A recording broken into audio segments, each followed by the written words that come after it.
Welcome back to Love and Lies Asia, where we share the wildest and most unbelievable tales from men who ventured into love and chaos in this part of the world. Today we will have a story that's as thrilling as it is cautionary.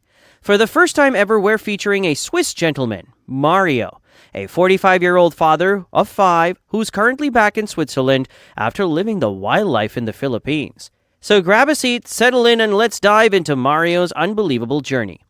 Hi, I'm Mario. I'm 45 years old, Swiss-born and bred, and for now, very much single by choice. Let me just say this up front. I'm happy with my current life and have no plans to change my relationship status anytime soon. I've got 5 kids. 2 are from a long-term relationship I had back in Switzerland, and the other 3 are from my Filipino wife. No, we're not divorced. We're just, let's say, not on speaking terms. Let me take you back to where it all started. For most of my life, I lived in Switzerland. I worked in the banking sector, a solid career that kept me busy and allowed me to build a good life. For 11 years, I was in a relationship with a Swiss woman. We weren't married, but we were good. We had 2 wonderful boys together, and for a long time, life was great. But as the years went by, the spark between us faded. We tried to fix things, counseling, date nights, you name it. But sometimes love just runs its course. We broke up, and thankfully it was amicable. We parted ways with respect, and to this day we're still on good terms. She's with someone else now, and I've got no issues with her new boyfriend. My boys live with her, and I make sure they're well taken care of financially. But let me tell you, going from a stable long-term relationship to being single, again, isn't easy. Not long after the breakup, I got an incredible work opportunity. My company offered me a position in their Philippines office, specifically in Angeles City. The pay was great, the benefits even better, and honestly, I needed a change of scenery. Moving to the Philippines felt like the perfect fresh start. The company provided me with a decent apartment, nothing fancy, but it had everything I needed. I moved in, settled down, and started work immediately. My colleagues were welcoming, and within a month, I was getting praised for my performance. Things were looking up. And here's the thing about moving to a new city, especially one as vibrant and chaotic as Angeles. It's easy to feel like a fish out of water. I'm not gonna lie, the first few months were rough. My days were busy with work, which kept my mind occupied, but the evenings were a different story. I'd come home to an empty apartment, eat a quick meal, and either watch TV or head to bed early. Now I know what you're thinking. Come on, Mario, it's the Philippines. Go out and live a little. But at the time, I wasn't in the mood for adventure. I was still adjusting to my new life, and to be honest, I was feeling pretty lonely. After living with a partner for over a decade, being suddenly alone felt like a punch to the gut. It wasn't that I missed romance, per se. It was more about companionship.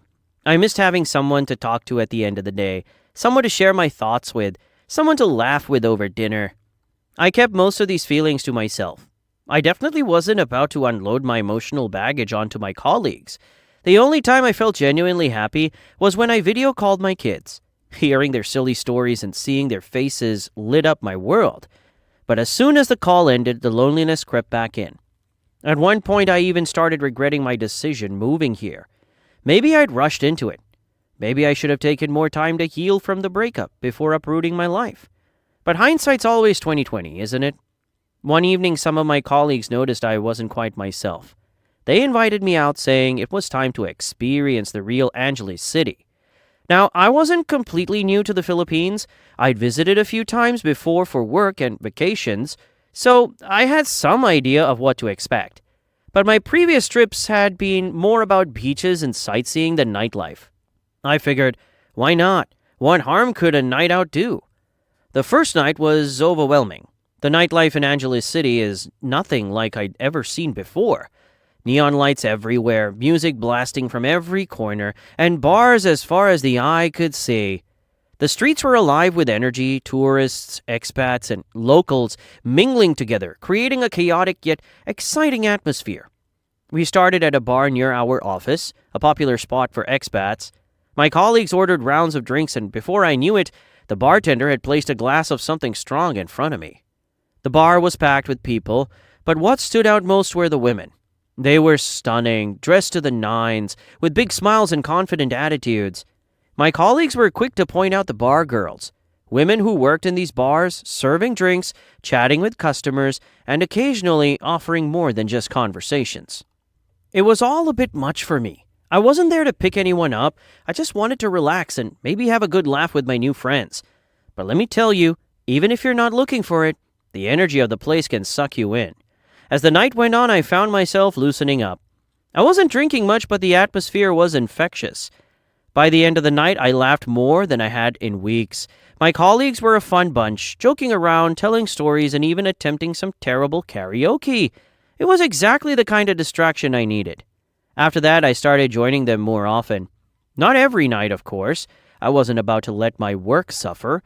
But once or twice a week, I'd head out with the guys and let loose. But as you'll soon find out, my time in Angeles City wasn't all fun and games. Meeting my colleagues and experiencing the nightlife was just the beginning. The real story started when I met her. By then, my colleagues had become my close friends. For once, I felt I had a family here, even if it was a makeshift one. One Friday night in March, the guys decided to pull off a surprise for one of our colleagues' birthdays. They'd been planning it for weeks and sending cryptic messages in the group chat. I was aware of the basic idea, a party on the yacht, but hadn't paid much attention to the details. I'm not big on parties or extravagant celebrations, so I'd figured I'd just go with the flow. When the day arrived, they blindfolded the birthday boy and bundled him into a van. I was even surprised when we pulled up to the dock and saw the yacht waiting for us. The arrangements were impressive. The guy had gone all out. A 5-layer cake, a buffet of seafood, and of course a generous supply of alcohol. And then there were the girls. Bar girls brought in from a nearby bar. They wore tiny, shimmering outfits that left little to the imagination, swaying to the music. The atmosphere was electric, the music pounding, and the air thick with excitement. The birthday boy was cutting his massive cake and downing a few drinks, and was led to a private room they'd set up for him, complete with a pole and his choice of the girls. He picked a fake blonde who looked like she'd walked straight out of a knockoff Paris Hilton catalog. Certainly he had a type. The rest of us stayed on the deck, drinking and dancing. As I was nursing, I felt something. It wasn't immediate, but it was a persistent, a sensation of being watched. At first I dismissed it. The yacht was crowded, and with all the drinks and noise, I figured I was imagining things. But then I felt it again, more deliberate this time. I turned my head slightly and saw her. A Filipina girl with dark hair, honey-colored eyes, and a confident sway in her hips. She was dancing with 2 other girls, but her focus was entirely on me. Her movements were slow and deliberate, and she toyed with her hair as if she knew exactly what effect she was having. I couldn't look away. Despite the noise and the chaos around me, she commanded my attention. Our eyes met, and instead of looking away, she held my gaze. A small, knowing smile curled on her lips. I felt a spark, a rare, unexpected jolt of attraction. Without thinking, I smiled back. She didn't need any more encouragement. Her smile widened, and before I knew it, I was downing the rest of my drink and walking over to her. She stepped away from her group and extended her hand, her confidence radiating like a beacon. "Snow," she said, introducing herself. She was 22. She told me, and had been living in the city since she was 14. Her mother had brought her here after a messy divorce, and they'd been scraping by ever since. I could tell she wasn't shy, and she held the conversation effortlessly. Snow wasn't particularly well educated. She admitted she dropped out of school after 8th grade, but she was street smart, and she had a sharp wit. She spoke about her job acknowledging the stigma while making it clear she didn't care what others thought. I bought her a drink. She liked vodka, and she chugged it down like it was water. She was curious about me, asking questions that were surprisingly thoughtful for someone I just met. I shared a bit about myself, avoiding anything too personal. There was no need to spill my recent breakup to a bar girl, but I found myself enjoying the conversation more than I'd expected. She was funny, engaging, and genuinely seemed interested in what I had to say. After a while, she asked me to dance. We danced for what felt like hours. She was playful and flirtatious, but there was a sensuality to her movements, and that was impossible to ignore. I hadn't let myself have this kind of fun in months, and for the first time in a long time, I felt alive. My friends noticed us and started teasing me, hooting and clapping as we danced. They called out jokes, and how I'd pulled the best one, and how Snow was out of my league. The night ended with us sharing a bed. Snow was everything I'd imagined and more, uninhibited, confident, and skilled in ways that left me feeling like Superman. It wasn't just about the physical aspect, though. For the first time in months, I felt a genuine connection, however fleeting. By morning, we exchanged numbers.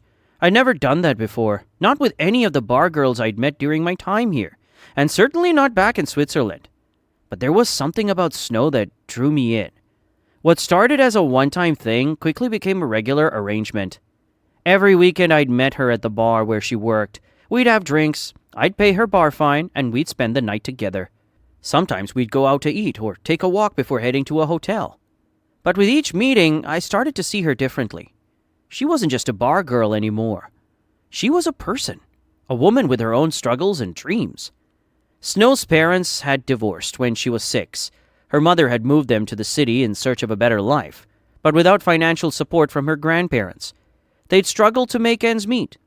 Her mother had turned to the bar scene for work, and Snow followed in her footsteps as soon as she was old enough. She didn't apologize for her choices.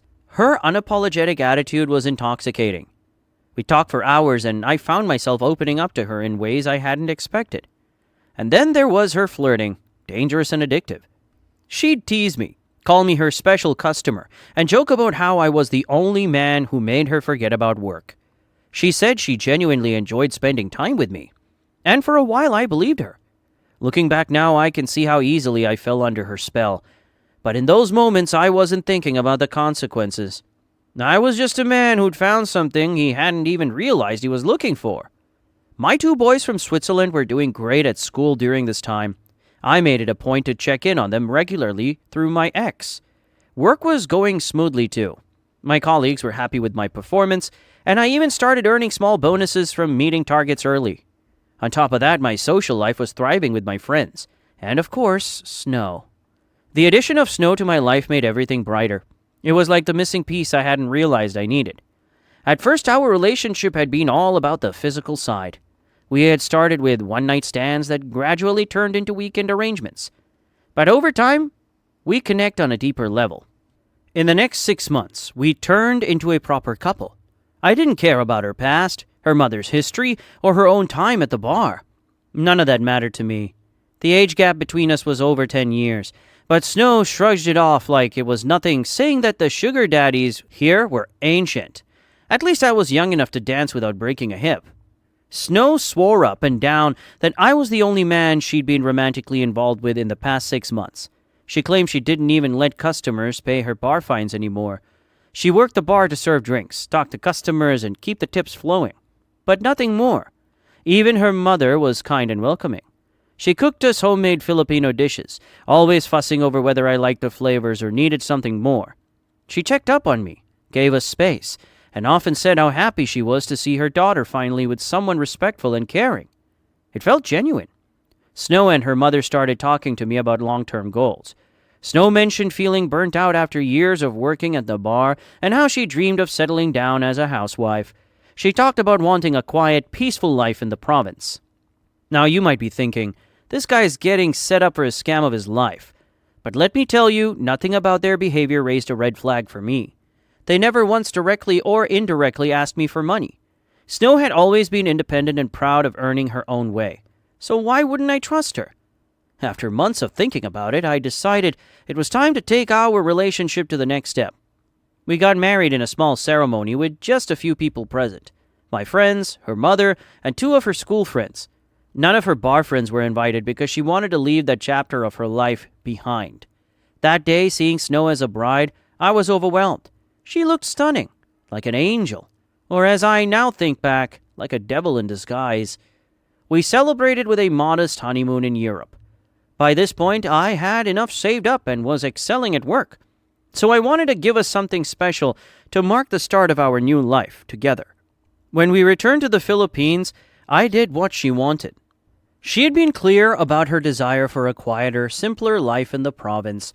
She said it was better for raising kids, and honestly, I agreed. The city life had its perks, but the idea of settling down somewhere calmer appealed to me. I found a new job in the province within a few months of our return. It wasn't as high paying as my city job, but it was stable and enough to support us. By the time we celebrated our first anniversary, we had our first child together, a beautiful baby boy. And that's when the game began. Suddenly, Snow wasn't the cheerful, easygoing woman I had fallen for. She started making demands, big ones. At first it was subtle. She wanted better furniture for the house, which made sense with a baby on the way.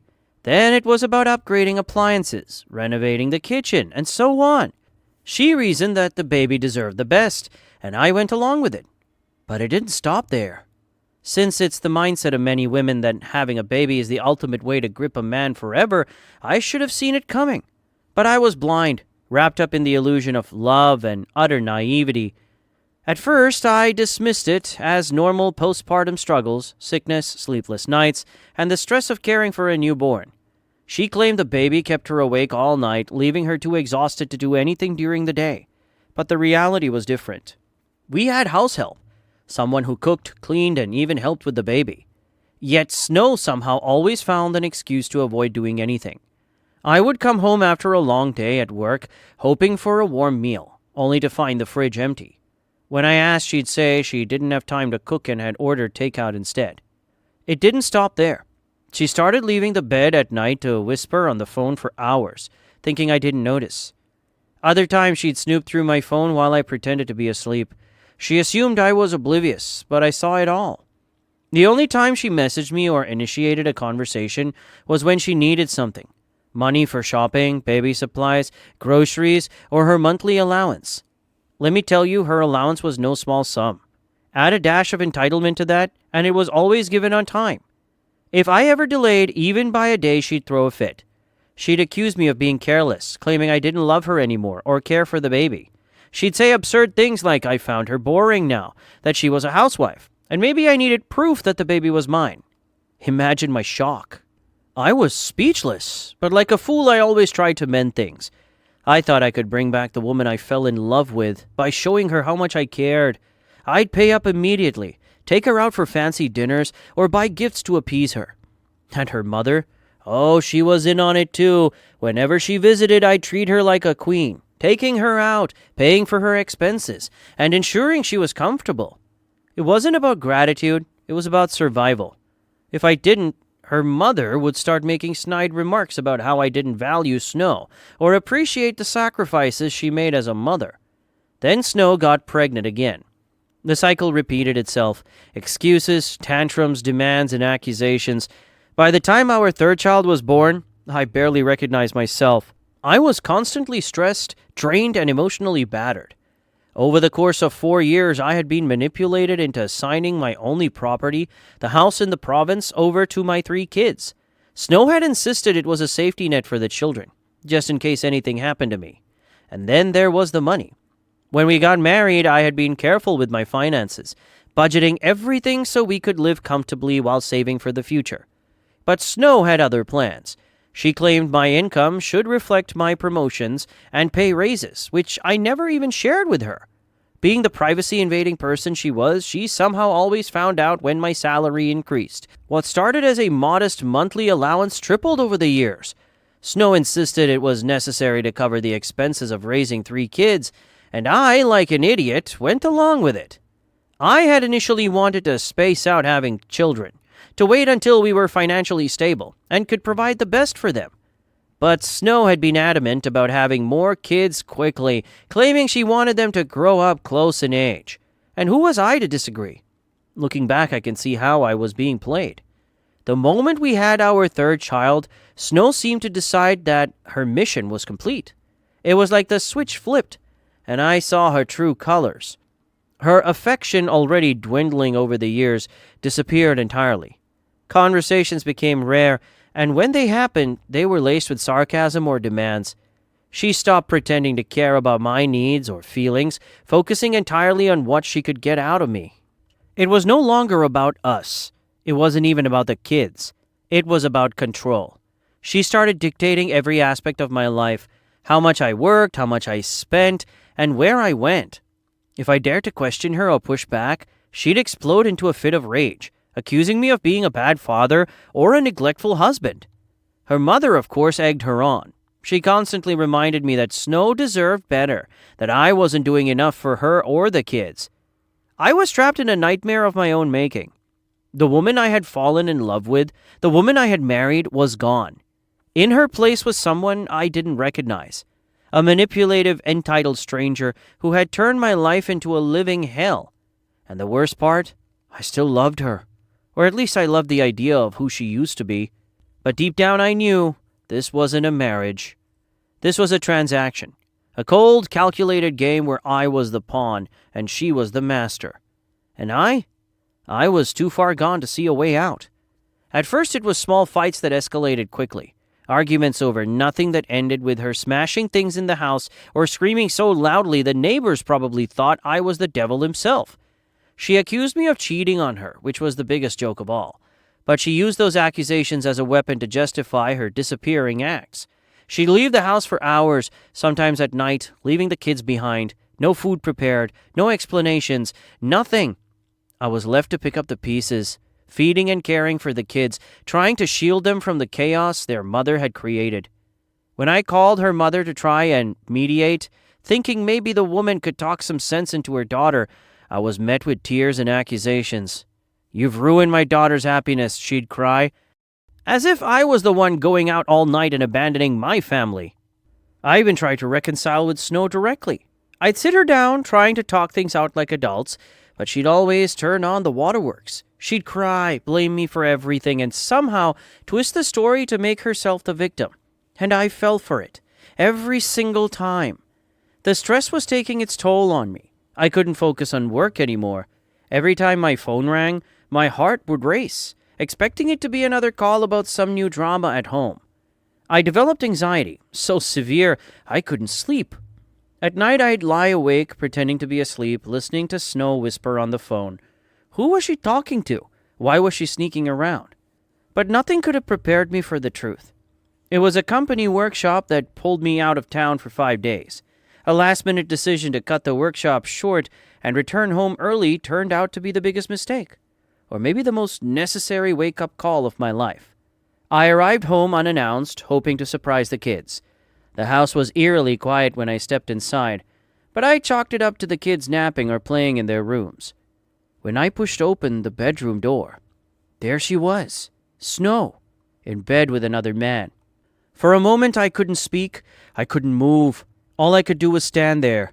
She didn't even look guilty. Shocked, yes, but ashamed, not a chance. The guy scrambled out of bed, grabbing his clothes and mumbling something about leaving.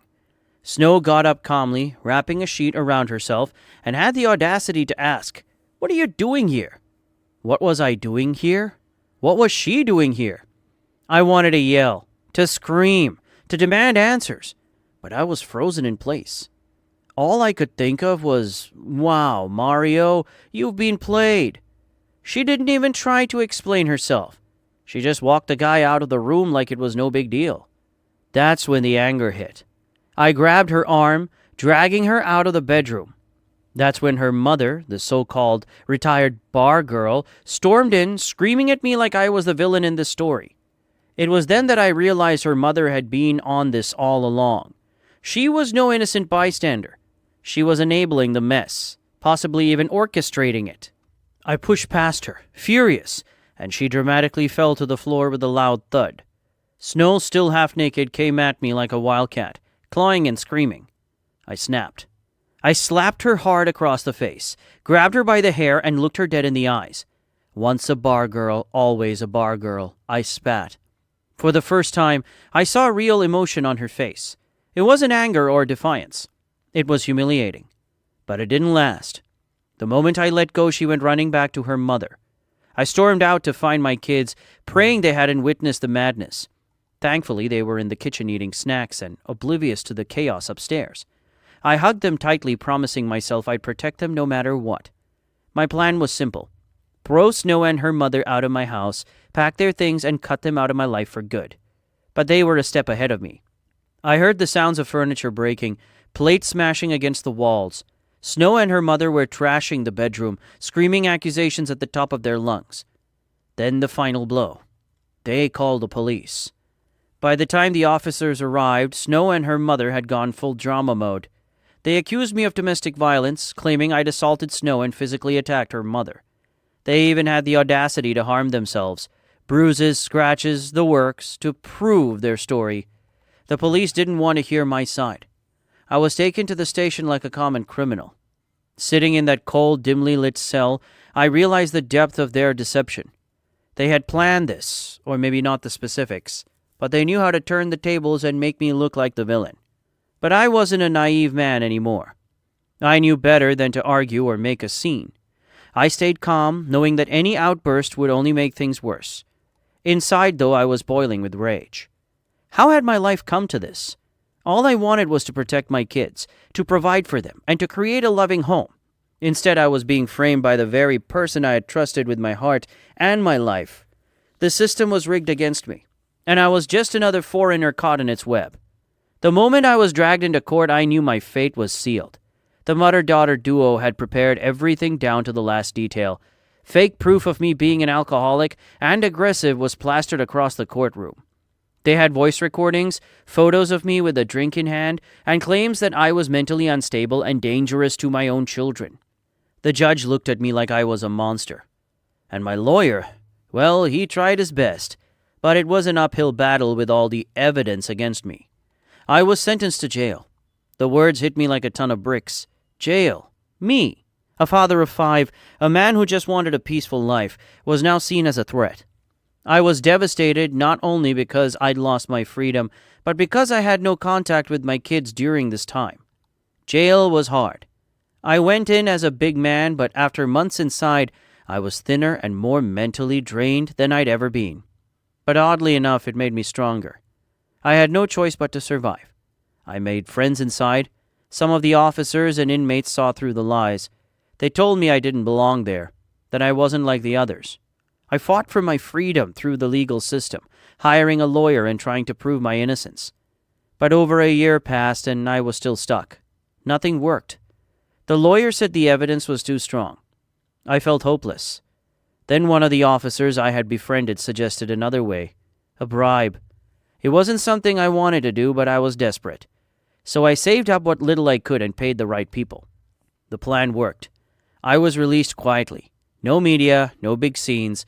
With the right bribes, I was also able to frame my departure from the Philippines as a temporary trip, with the charges quietly shelved to keep my record clear. Bribes delayed any further legal proceedings, buying me enough time to leave without immediate repercussions. I went back to Switzerland. With my lawyer's help, I prepared a case to challenge my wife's custody and property rights in the Philippines. I knew my children had no future with her. She would only use them as pawns, just like she did with me. When I eventually returned to the Philippines to fight for custody, I once again relied on corrupt channels to smooth my re-entry and avoid immediate arrest. My lawyer ensured that no formal charges were pending at the time, presenting my return as an act of goodwill to resolve the ongoing disputes. It was a risky move, but it allowed me to take my case to court. In court, I faced my wife and her accusations. She refused to reconcile or come back to Switzerland with me. She made it clear she would keep the children and fight for every last peso of the property. The court sided with her. The fake evidence, the emotional pleas, it all worked in her favor. I lost my children, my house, and any hope of a fresh start with them. I returned to Switzerland broken, defeated, and alone. Back in Switzerland, my mental health took a turn for the worse. Anxiety and depression hit me hard, and I found it difficult to hold a job or even face the day. I was eventually diagnosed with severe mental health issues, and through the Swiss government's disability insurance, invalidity insurance, or IVAI, I was provided financial support. It wasn't much, but it was enough to live on while I worked on my recovery. It took a long time to get back on my feet. Therapy, medication, and the support of my 2 boys were the only things that kept me going. I stayed in contact with them, and occasionally with my 3 Filipino kids. Those calls were bittersweet. I missed them terribly, but knew they were growing up in an environment I couldn't control. I just hoped they'd turn out better than their mother. Today I've rebuilt my life, I found a decent job, and I'm at peace being single. The thought of trusting someone again is unimaginable, and that's okay. I've learned my lesson. What a roller coaster of a story, right? Let this be a cautionary tale for anyone thinking of moving abroad or getting involved in relationships without truly understanding the culture and risks. If you have a story like Mario's or know someone who does, feel free to share it with us. We're here to shed light on these wild, heart-wrenching tales from across Asia. See you in the next episode of Love and Lies Asia.